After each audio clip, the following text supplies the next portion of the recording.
Alam mo yung NCAP o No Contact Apprehension Policy? Sa papel, maganda sana. Wala nang huli sa kalsada, less corruption, at high-tech na paraan para hulihin ang mga pasaway.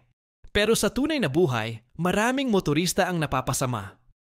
Paano kung may violation ka, pero di mo agad alam? Hindi ka nasita, walang warning, tapos pag-renew mo ng rehistro, 6,000 na pala ang utang mo sa LTO. Ang masaklap, minsan hindi malinaw ang CCTV o kaya hindi mo naman alam na bawal pala doon. Minsan, parang negosyo na, hindi na disiplina ang habol. Puro penalty pero walang malinaw na sistema para umapela. Sino ang protektado rito? Yung motorista ba? O yung kumikita sa bawat ticket? Hindi namin sinasabing huwag magdisiplina pero sana patas. Dapat may malinaw na abiso, tamang proseso at tulong sa mga motorista. Hindi yung parang hinuli ka na lang ng multo.